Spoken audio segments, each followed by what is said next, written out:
using a Cheap Joe's really good canvas, which it is a really good canvas, and I'm using an extra deep.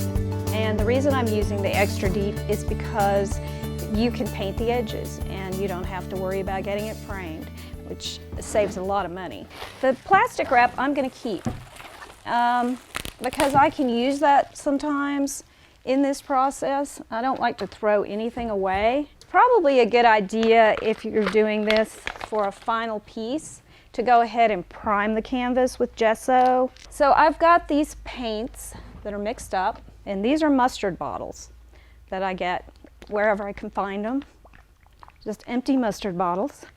This is the light blue violet, but this is done with the brilliant purple, the light portrait pink, which I love. This is the magenta, olive green, deoxyan purple. I have a couple others I didn't bring in, but this is white. This is Naples yellow. These are colors that I have mixed myself from red and purple. This is just a standard orange, and this is just a standard green. Now I am using a couple of the golden liquid colors, ultramarine blue, phthalo turquoise, a Payne's gray. Let's just get started, and I'm going to pour the colors on here. I'm only going to do half of this surface because I want to show you a little bit about the difference too when you're mixing with medium and when you're mixing with water. This is mixed with medium. That's a beautiful pink. It's magenta. Now I'm going to take these are palette knives. They're huge palette knives. These are great palette knives. They're really large, but I'm going to use this one to move the paint around. I'm going to take a brush and drop just a little bit of water in it. And now I'm going to start dropping in a little bit lighter colors for some contrast. And I'm just going to kind of drop those on there. Maybe a little bit of white. I don't use a lot of white, but a little bit is kind of fun. And I'm also going to take some of the darker colors, the Payne's gray, ultramarine. I love ultramarine. It's really good to use what you're attracted to, what you like, what makes you happy. So now I'm going to add a little bit more color.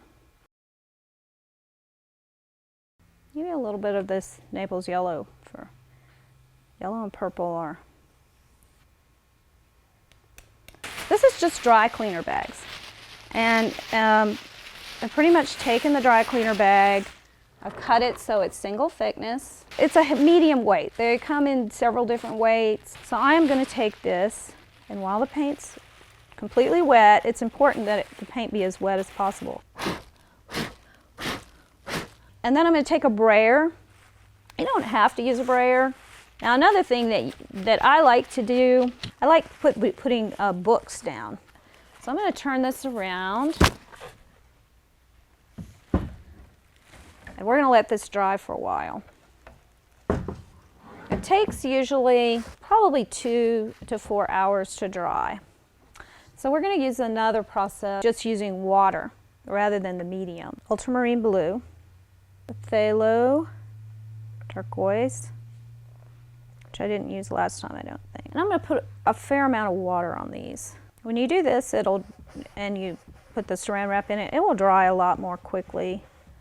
And I'm going to use a little bit of the Titan Buff there again for contrast, and maybe a little bit of this purple. What was this called? Light purple. I use all different kinds of paints. I tend to buy paint according to color. I use Liquitex, I use Golden, I use Cheap Joe's.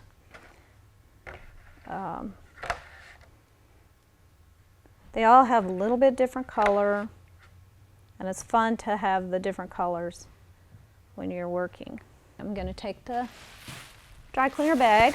It's also important to make sure that you just put it down, that you don't put it down and pull it up and put it down and pull it up.